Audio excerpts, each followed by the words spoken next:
Hello, and welcome to our latest installment of the Reimagining the Latinx Experience book talk series. Before we get started, I wanted to thank just a couple of people who made this event possible, beginning with Interim Dean Bryant Garth here at UC Irvine School of Law, and Ajay Mehrotra at the American Bar Foundation. I also want to thank my research assistant, Elizabeth Schatz-Cordero, who really works hard to make sure that we get a great lineup each semester, and Robbie Kadri at the UCI Law Centers, who always ensures that you have a high quality experience. Now, I am Rachel Wren. I'm a professor here at UC Irvine School of Law, and it really is my great pleasure to introduce Professor Ben Márquez, who is the author of today's book on the politics of patronage, lawyers, philanthropy, and the Mexican-American Legal Defense and Educational Fund. Professor Márquez is a professor of American politics at the University of Wisconsin at Madison, and he works on issues of race, ethnicity, political sociology, and American politics. He's a prolific and award-winning author. And some of his previous titles have included Democratizing Texas Politics, which won the National Association for Chicana and Chicano Studies Award, and also the Mexican-American Organizations and Identity Politics book, called, the subtitle is Choosing Issues, Taking Sides, which was the winner of the Best Book Award given by the Race, Ethnicity, and Politics section of the American Political Science Association. And he's also written a book about another leading Latinx organization, LULAC, the evolution of a Mexican-American political organization. So we're really in for a treat with this, I think, highly original and deeply researched presentation. In addition, we're really, in some ways, what do they call it, twice blessed, because we also have as our commentator, Professor Michael Olivas, who is the William B. Bates Distinguished Chair in Law Emeritus at the University of Houston Law Center. He is also a prolific and award-winning author in his own right. But I just wanted to highlight that the Association of American Law Schools awarded him its triennial award for lifetime service to legal education in the law, highly prestigious recognition of his contributions to scholarship, teaching, and service. He's a past president of the Association of American Law Schools. But perhaps even more relevant is that the Mexican-American Legal Defense and Educational Fund, the topic of this book, awarded him a Lifetime Achievement Award. And also he has served on the board of directors of Maldef. And so he will be giving us, I think, a very nuanced and textured look at the book and its assertions. I also wanted to mention that his own institution has recognized his many contributions by naming the Olivas Reyes Reading Room in the honor of him and his wife. And it's really wonderful to have both of you here. So I wanted to turn it over. Before I do, I just wanted to mention you may have questions. This is a really provocative project. If you do, you can put them in the Q&A function, and my assistant, Elizabeth Schatz-Cordero, will be monitoring that Q&A list and posing questions to our participants, our presenters. Thank you.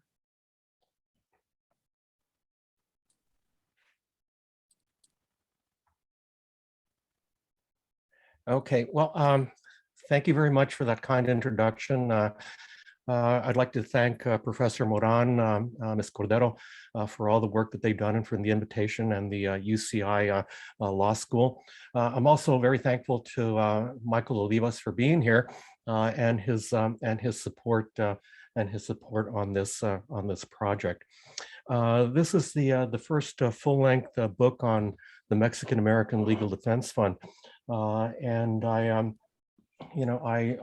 struggled getting through all of the material that's available on Maldef, and I learned quite a bit from it. But let me start my presentations by making by starting with a big statement. If you had asked me before I wrote this book, who was the best Mexican-American Latinx political organizer, I would have said something like, oh, Cesar Chavez, Dolores Huerta, Ernesto Cortés, or a number of very successful Latinx politicians. I now think it's the Ford Foundation. And I wanted to explain why. Created in 1936, endowed in 1945, the Ford Foundation now has over $3 billion in assets, and it has funded and actually created some of the best known Latinx organizations in the country. And in my past written work, I was really interested in identity politics, and I asked, what it was that organizations did, what it was that they believed in, and now I'm asking, why do they say and advocate the things that they do? And another way of doing it is to ask it in the way that political scientists do, and that is to ask, what does it mean when organizations representing, in this case, the Latinx people, don't have any members? What can that possibly mean? I think part of the answer is that private foundations and more state and local government have like Ford, MacArthur, Rockefeller, Carnegie, and so on, have an outsized, if not a determinant, say, in how Latino, Latina, Latinx interests are represented. I go into more detail in the book, but I think just an overview of what private foundations are versus social movements, which is what I think a lot of us are interested in, how they're different at their core. Foundations are conservative, state-protected institutions. They are created by individuals who have amassed great wealth, and they bring their values and worldview to philanthropy. That shouldn't be surprising. But there's a big literature out there that makes some claims that I find intriguing, and one of them is that foundations and wealthy individuals can actually shape an entire social movement. Now, that's not what I did here, but I think they certainly hold that potential to co-opt grassroots demands for change, to deflect organizations that strive to meet the expectations and the funding priorities of these agencies. But the one thing is for sure, and that is that funding solves a collective action problem. And that is how to get individuals to work together when it poses a high cost to them as individuals. Being an activist is hard. It requires time, it requires money, it requires work.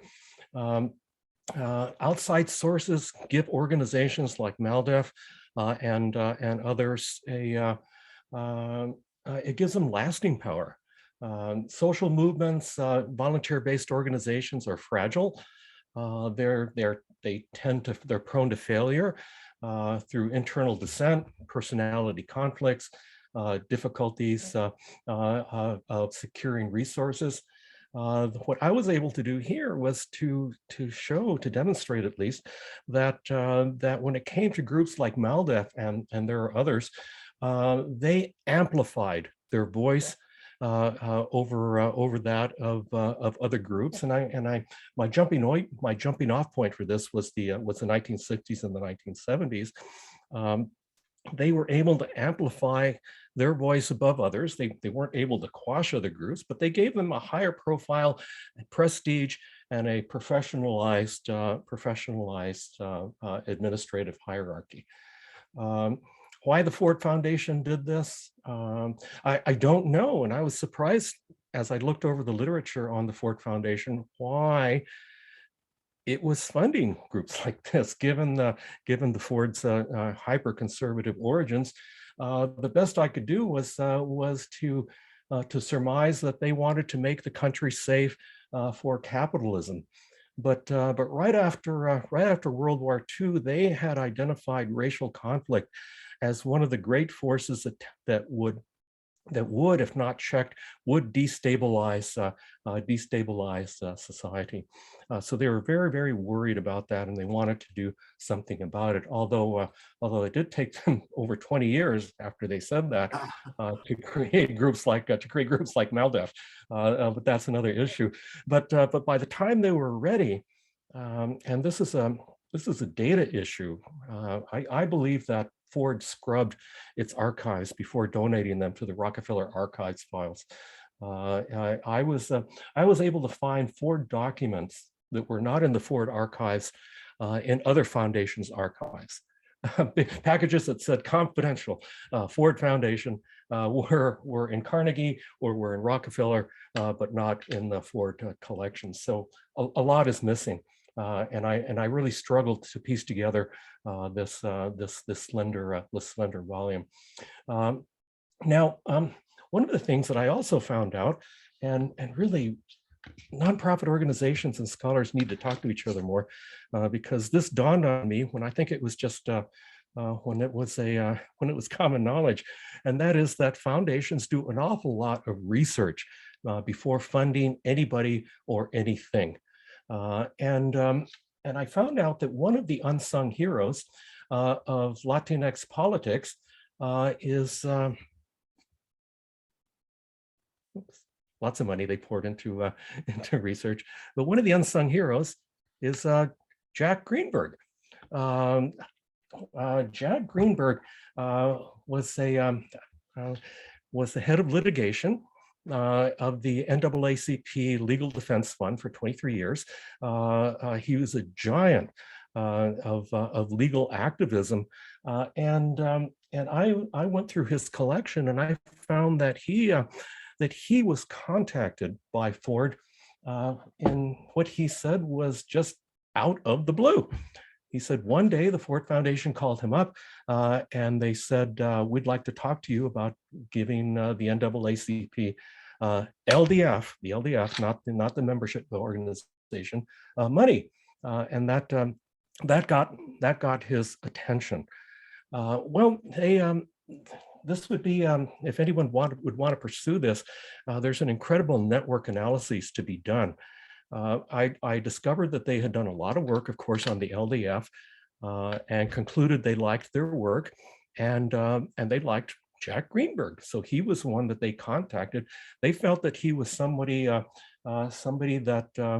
they could trust, that they could work with, that was committed to bringing about change through socially sanctioned means, through the courts, through advocacy, through voting. That was what he was all about, and he was very good at it.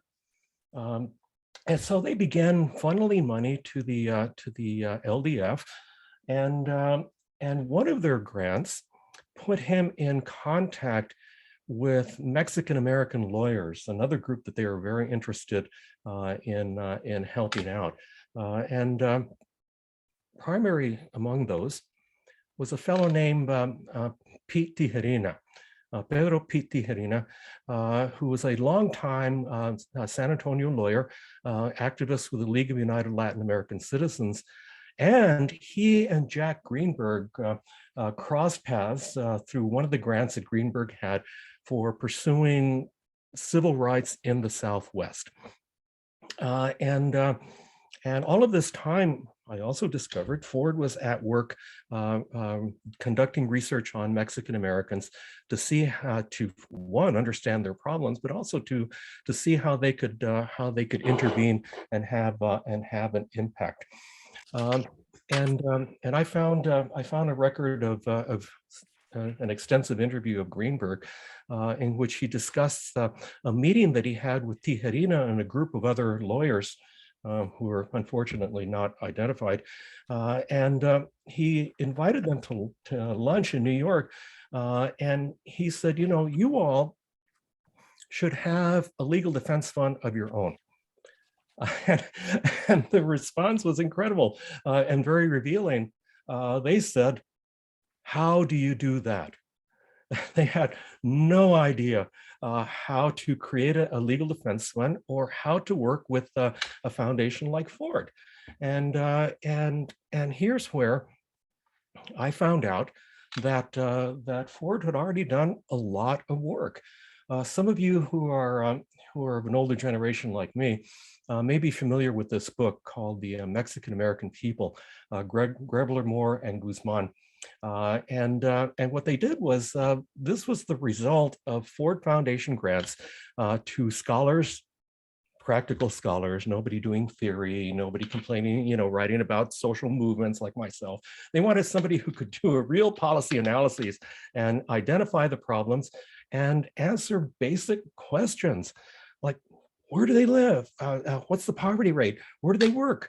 How many people vote?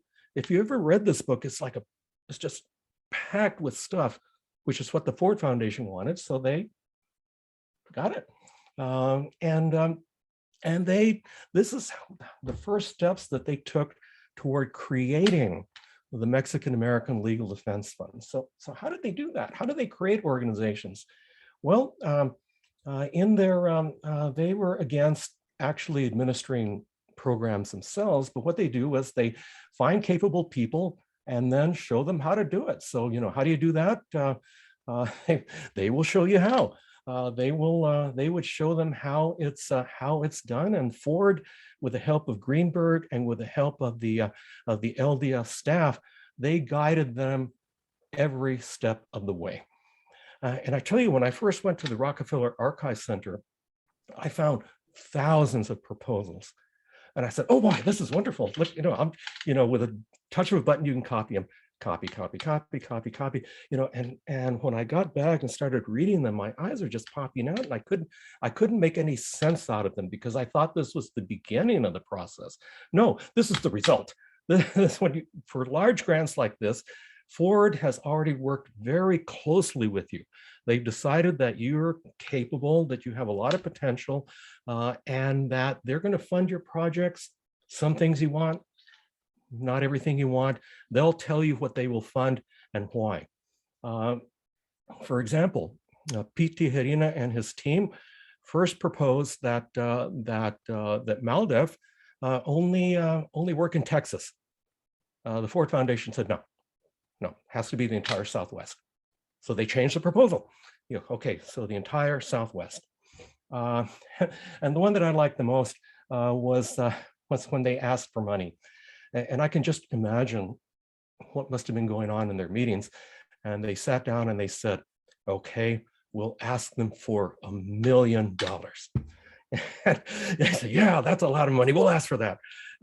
And Ford comes back and says, no, you can't do it for $1 million.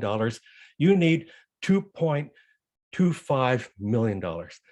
So more than doubling what they requested because they knew it couldn't be done for that little money. And they, this is just part of their research. And they had done research in Mexican-American politics too. And they looked at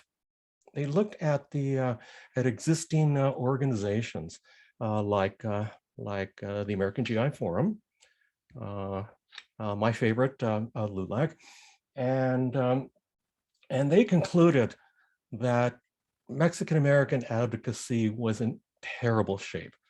They said it was just awful. They used words like incompetence, terrible. I mean, the language is pretty harsh. They said they're not getting anything done, and they were very harsh about it. So they decided that what they needed to do, and they didn't fund the NAACP membership organization. They funded the LDF, which was separate from the membership group. And so they decided, no, what we have to do is we have to create new organizations because these are just mired in the politics of personality, rhetoric. Ford hates rhetoric. They want ideas about hard programming. And so they created their own organizations. And I remember Ford, people like George Bundy, who helped engineer the Vietnam War, considered themselves, the smartest people in the room, the best and the brightest, and they knew how to solve problems. So they created groups that are, familiar to us today, like the National Council of La Raza, now Unidos US, the Puerto Rican Forum, Aspira, They created community development corporations, Maldef, of course, the Puerto Rican Legal Defense and Educational Fund, the Southwest Voter Registration and Education Project, business corporations, housing services, social service programs, technical assistance programs. They poured a lot of money into Mexican-American social and political issues.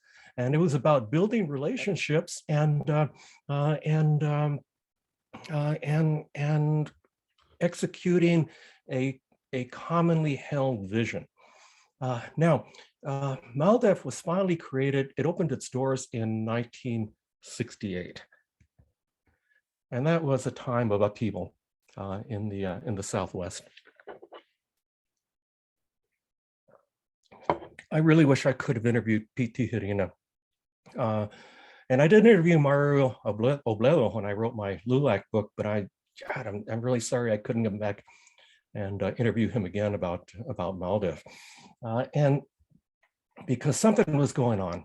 And I think that P.T. Hirina was of two minds because he was a community activist. Now, Maldef is I'm sure the audience knows, is a legal reform organization. It is not a legal service organization. It doesn't provide services to individuals.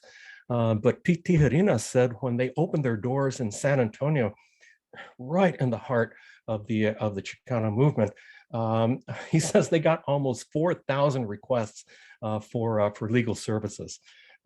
People, wow, it made the headlines in San Antonio, and people said, "Oh, well, you're Maldef, okay, great." Defend me.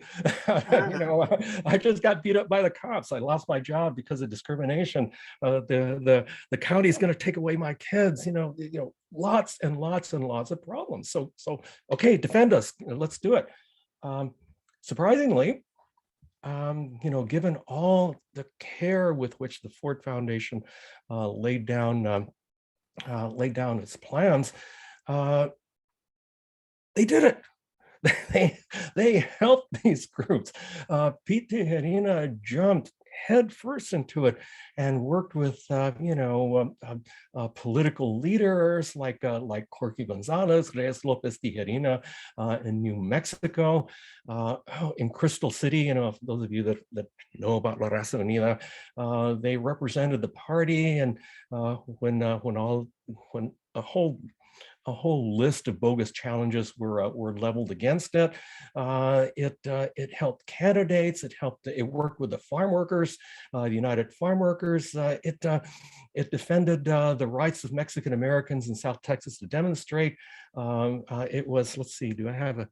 Oh boy, it helped people arrested by the police. It got into police brutality cases.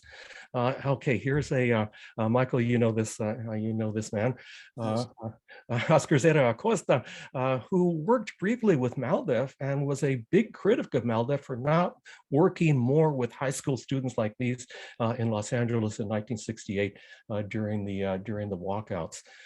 And so they did this, and it of course very quickly got the attention of the Ford Foundation. And here's where I mean that had I known some nonprofit organizers and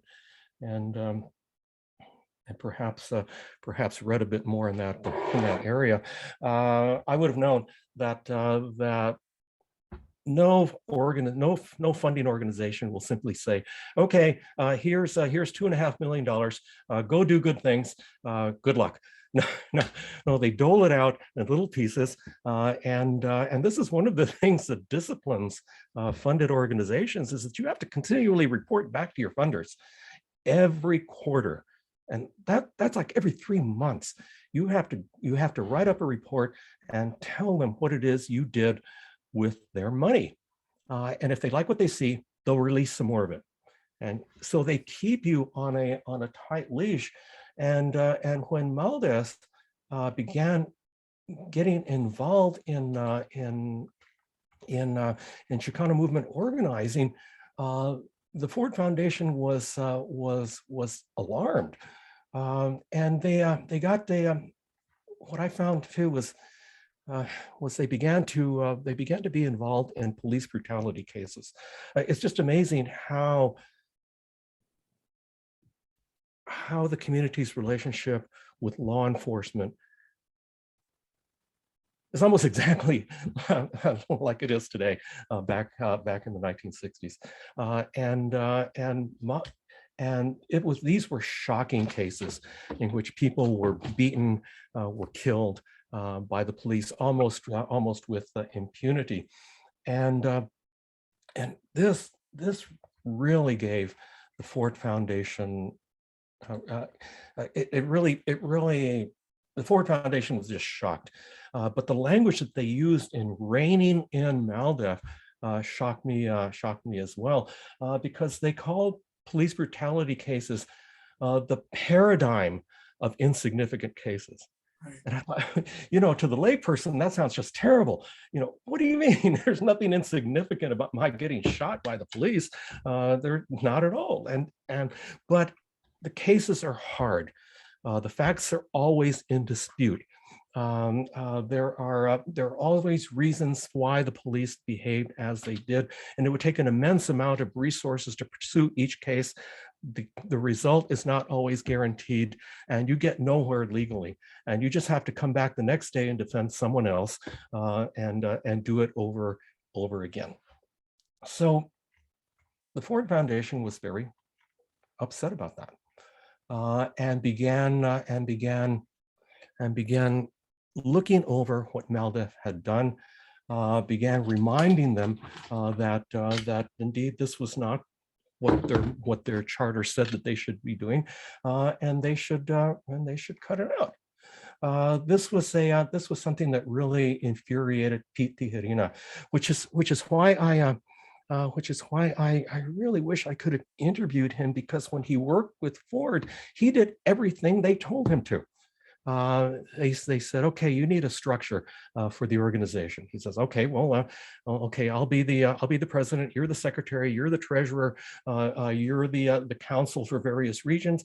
He did it. He says, we're going to change the law, and we're going to open up protections, constitutional protections for Latinos in ways that they've not been done before. But then he jumped in. And I have the records of a 1970 meeting of the board of directors of Ford Foundation officials. Of Maldef's board of directors. And I always thought it was curious that that Ford Foundation officials were always there as special invited guests. And it was in the transcript of this meeting that I realized how special they really were. At this meeting, the Ford Foundation officials told them that they needed to stop what they were doing. They needed to stop right now, and they said to remedy the problems that they see, Maldef was told to move its headquarters out of San Antonio, someplace else, and they had some suggestions, probably San Francisco, but they let's see. Do I have another slide here? Whoops.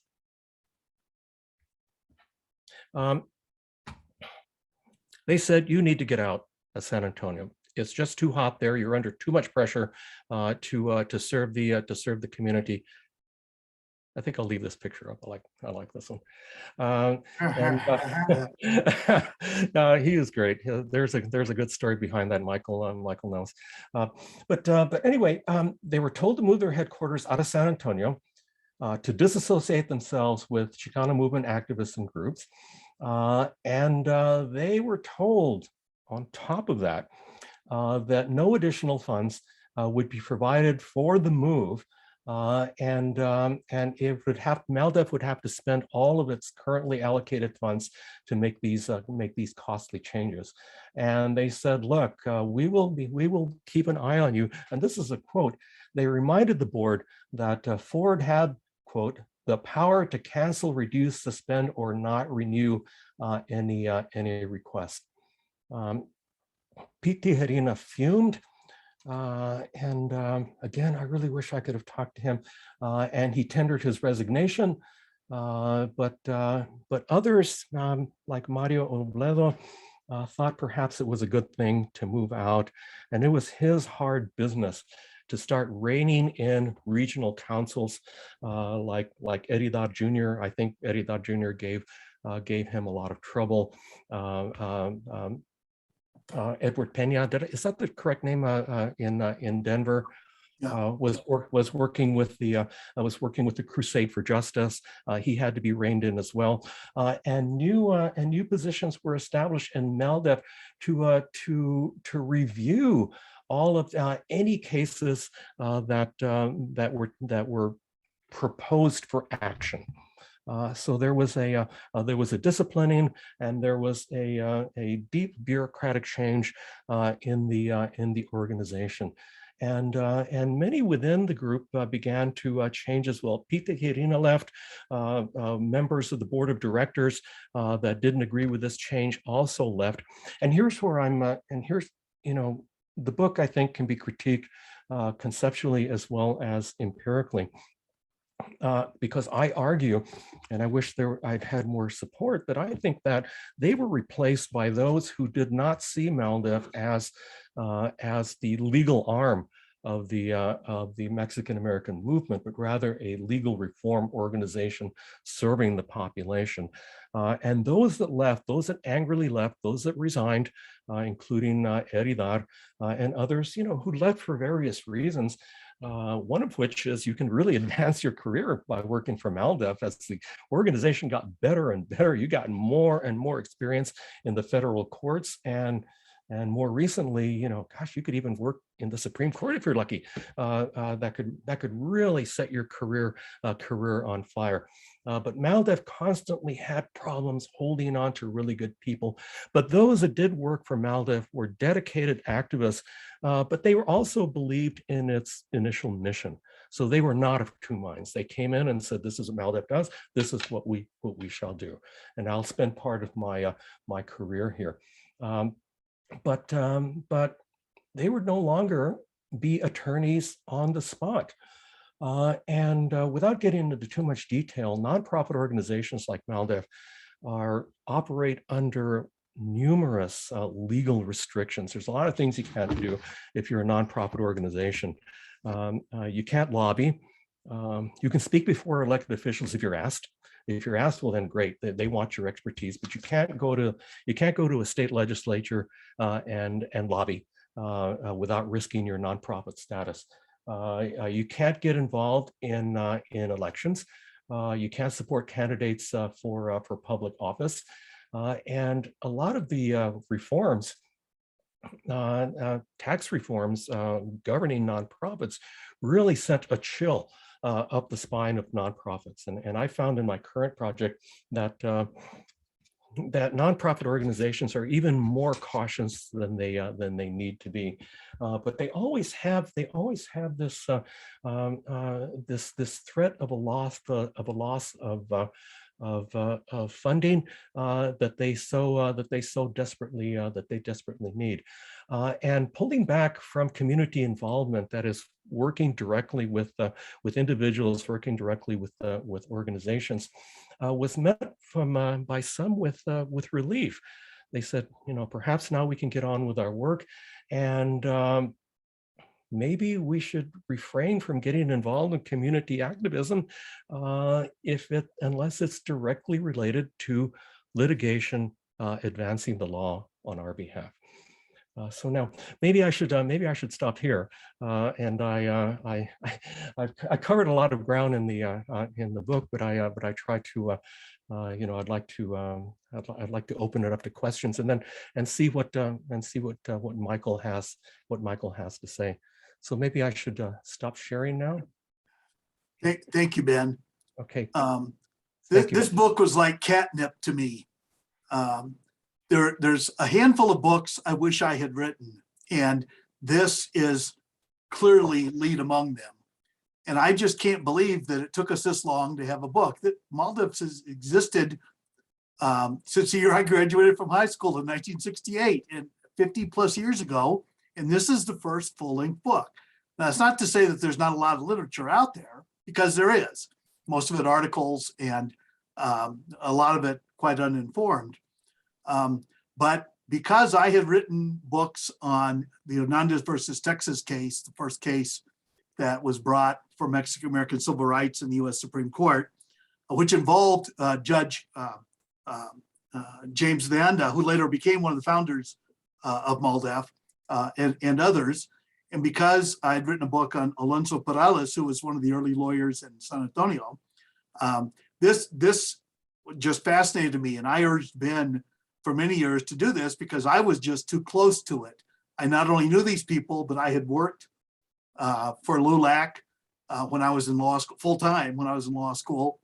I've known every single board, every single general counsel and president of Maldef, including Pete. I wish I was a kid, but I still met him and I knew Mario. And I met Jack Greenberg. I actually talked with Jack Greenberg for some time.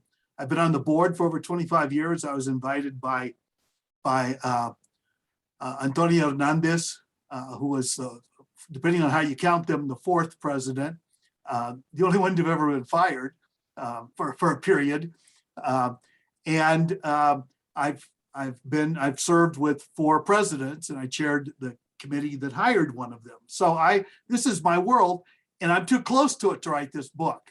I may know a lot, and I could probably inform people who wanted to undertake it. And I hope there's some people in the audience who are there.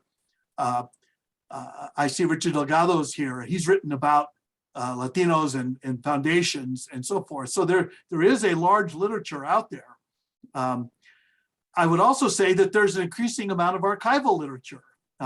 I went to UC Santa Barbara to do a long article on Oscar Zeta Costa, who was then I wrote about him as a novelist, but of course he was also a lawyer who worked for Maldef. Very, very briefly, I might add.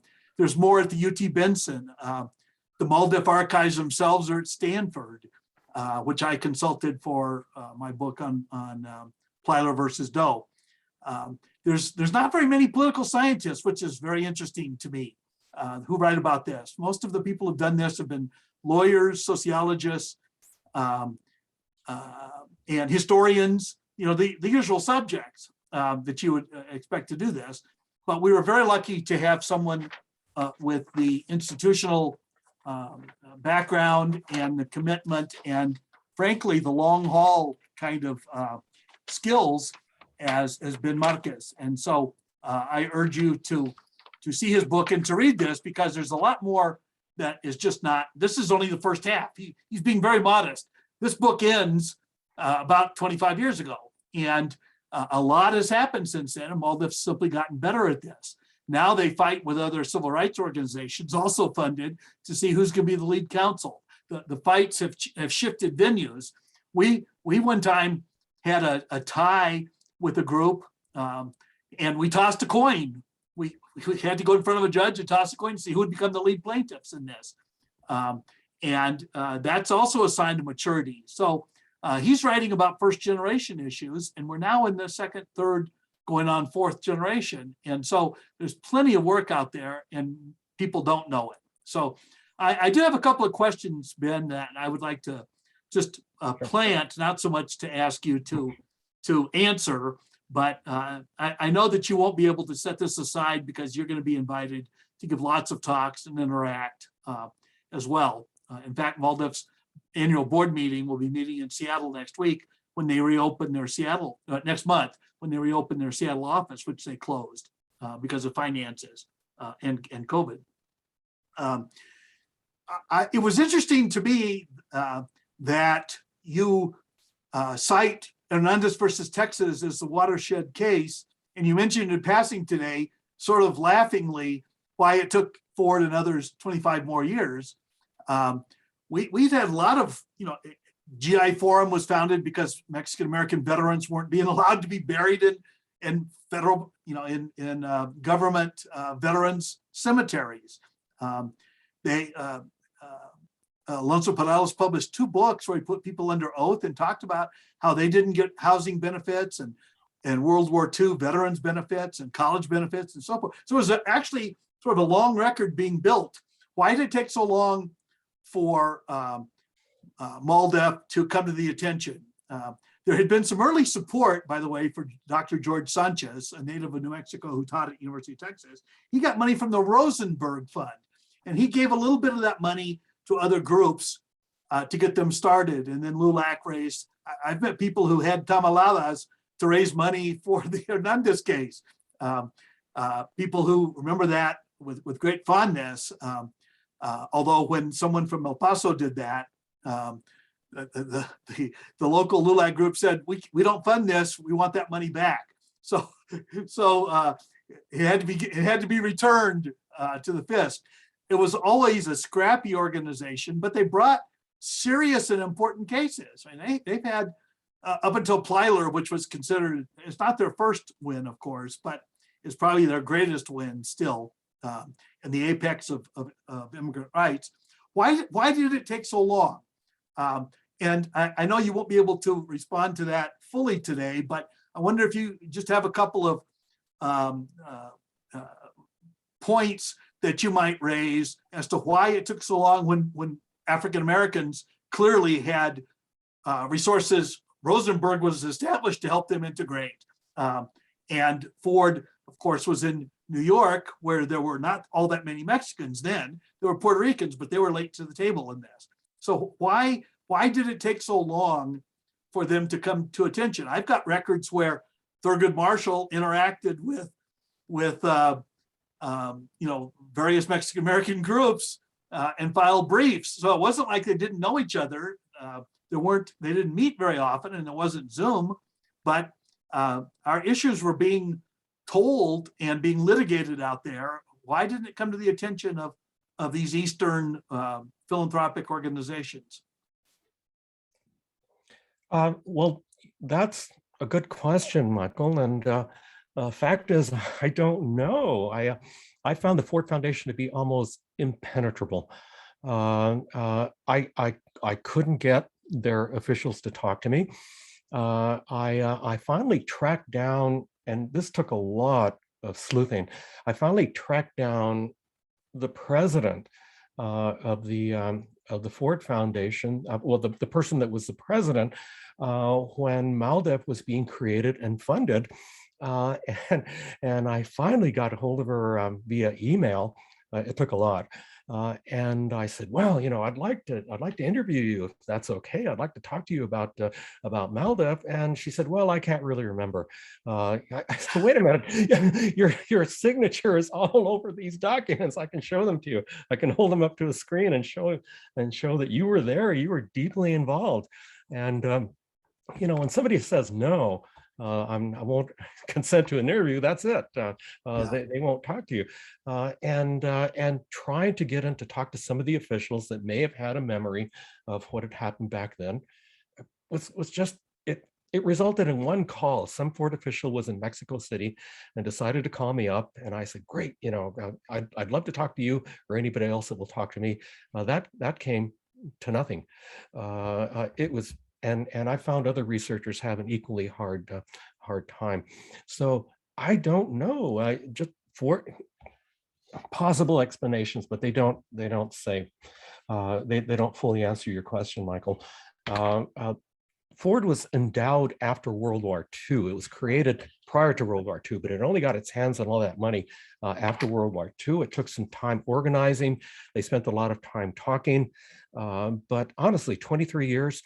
That's just that I don't know.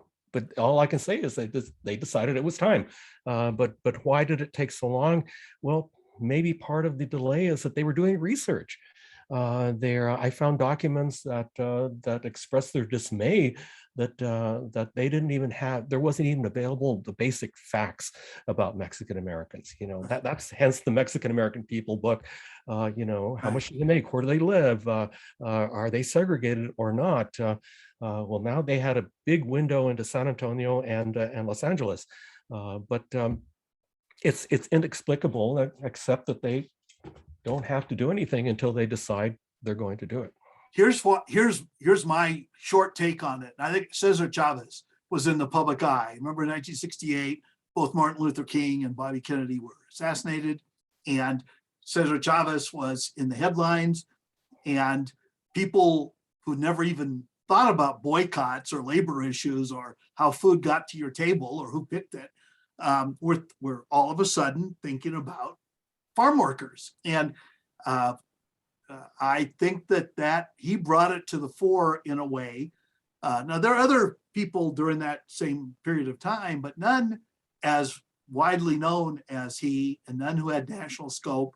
And he was so ascetic that you didn't even have to worry about him getting mad at somebody. You know, I mean, he was saintly almost.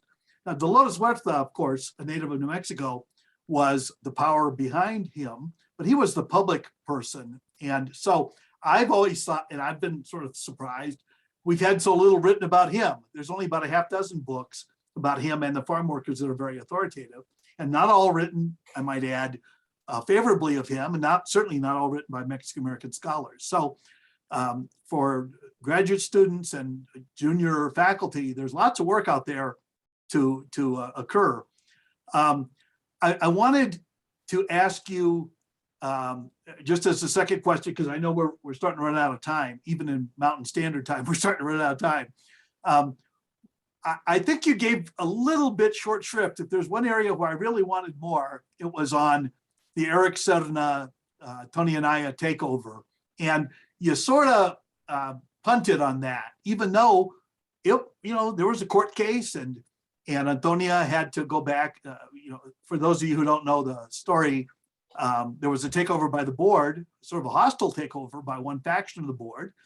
The headquarters were sort of temporarily moved to New Mexico with Eric Serna, who's still alive today. And in fact, his family is still very politically active. I wonder if you just wrote around that because it was just too complicated, or if you figured the next book that took over from yours would follow up with that. Well, let me take this opportunity to pat myself on the back a little bit. And I have so many footnotes in that book because I wanted to give myself credit for piecing together tiny bits of information. And when you look at these footnotes, I'm not reducing 5 pages of dialogue into one little footnote. No, I sat at my computer screen just staring at documents. Thank God for NVivo. NVivo is a wonderful organizing program. Right. And I said, what does this mean? What are they doing? Why are Ford officials and Rockefeller officials referring to themselves on a first name basis? And then, then the focal lit up. Oh, they all know each other. They have lunch together. They know what they're doing. And that's how I figured out that Ford played a leadership role, and they're all waiting to see what Ford did before any of the rest would commit their monies. But I said everything I possibly could. And I just didn't leave anything out that I thought was important. I couldn't find phone records for Rockefeller or Ford. They must have had extraordinary memories that they just remembered everything. They never forgot a phone call or a visit from someone from the outside. So they didn't have to write any of that down. Those things are gone from the archives. Yeah. But getting back to Serna, these were 2 episodes that I thought were important to contrast with one another. One of two episodes. And the first was when Vilma Martinez fired George Corbell. Right. And I have the details of it in the book. But when that happened, there was a community uproar. And I mean, community activists were so upset about that. And they tried to reverse the decision. They did all kinds of things, including traveling to a Maldef board of directors meetings, petitioning funders, telling them that this decision was unjust and it had to be reversed. Serna's takeover, short-lived takeover of Maldef, I thought I had it there because it stood in contrast to that episode. The conflict was within Maldef was just that. It was within the group, inside. It got very little attention on the outside, except for a few articles in the Los Angeles Times. but it was largely an internal affair.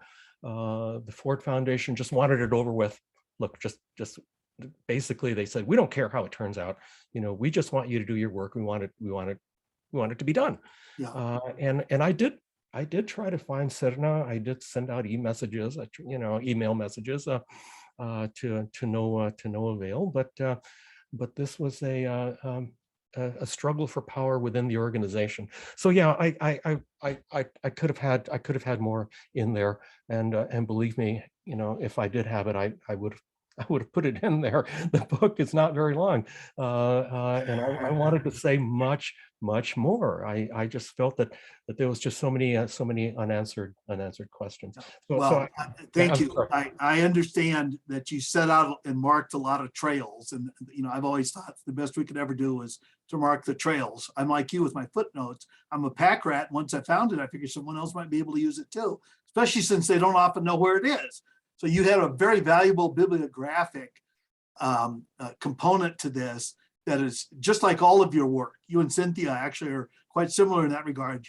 You're encyclopedic in your coverage of materials. And so I want to thank you for this. And Rachel, thank you for the opportunity to listen to one of our premier scholars who may have been deafened to his early exposure to rock and roll music, but who has been listening to the community and writing about our most important organizations for a long time. And I think there's just more stories out there that we need to unearth, even though critical race theory, makes certain that whatever we do is always going to be contested. I think it has to be our history, not just accepting what others have written about us, which is either wrong or often just completely ignored. So thank you very much for this entire project. Well, we're just thrilled to have both of you, and we actually have a question from the audience. So Elizabeth, would you like to pose the question? I believe it's from Ramon Gutierrez, a distinguished historian in his own right, and we're hoping that he'll be joining us next year with his new book on Reyes Lopez Tijerina. Yes. So the question is, did the person leading the Ford Foundation matter in its relations with Maldef, particularly in the crackdown? What about who the president of the US was? Maybe this is all answered in the book, which I have not yet read, but look forward to. Okay, I'm not quite sure I understand the question fully. Could you repeat it, please? Yes. Did the person leading the Ford Foundation matter in its relations with Maldef? Also, what about who the president of the United States was at the time? Did that matter in its relations with Maldef? I saw that as well. By the way, Ramon Gutierrez and I went to high school together. So we go back even before the establishment of Maldef, two old Mexicans. It was a lot of former government officials made their way into Maldef, made their way into the Ford Foundation. And there was a lot of promotion from within. George Bundy, who got us in large part intellectually into Vietnam, was a transformative president there who presided over the biggest amount of money and the largest portfolio that they ever had. But I think that they're each, at least my take on the Ford Foundation, is that every president there had his or her own agenda that would come to the fore. But there are perennial organizations like Maldef, fortunately, which was always held in pretty good stead.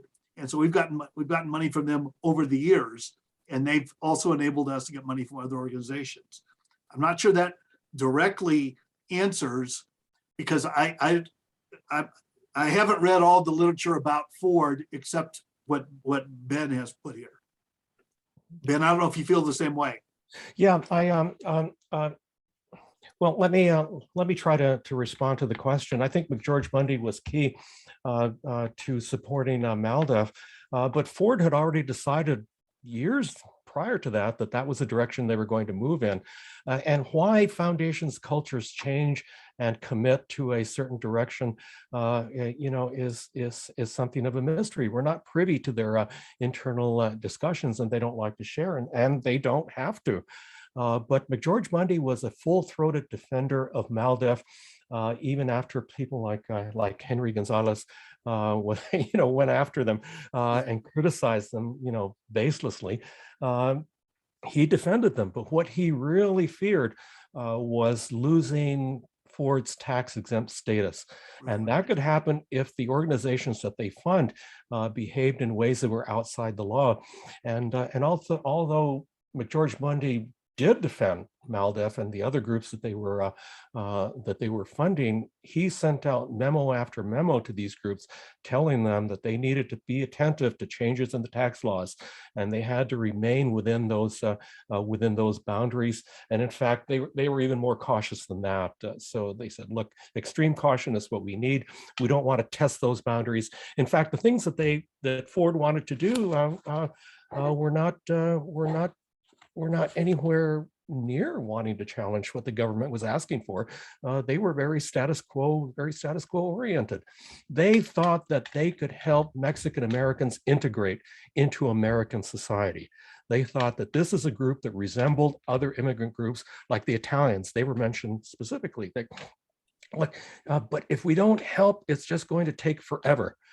It will take many more generations than it will if we help this process along. And internally, they helped African Americans just as much, but they were more doubtful. They said, oh boy, we've just got to help Black people. We've got to do everything we can for them. Will American society accept them? I don't know. But Mexican Americans, here's a group, and we have to keep them from becoming rebels. We have to keep them from concluding that American society is incorrigibly racist, and they bear so many similarities to white ethnic immigrant groups that they too can become integrated. Well, it's a different story now, I think, but that's what they truly believed. And McGeorge Bundy was a believer in that vision. So he was very strong about that. But they were also very conservative in other ways as well. Well, unfortunately, I think we're out of time. I just wanted to first of all thank Professor Márquez and Professor Olivas for sharing this wonderful information with us. What a great conversation we've had. I also wanted to thank all of you who joined us today and remind you that our next talk in the series will take place on March 30th, also a Wednesday, with Walter Nichols on the immigrants' right movement. And Chris Zepeda Millan will be commentator from UCLA. So we very much hope you can join us for that talk as well. But thank you so much, Professor Márquez and Professor Olivas. It was wonderful. Thank you. Okay. Thank you all very much. Thanks very much.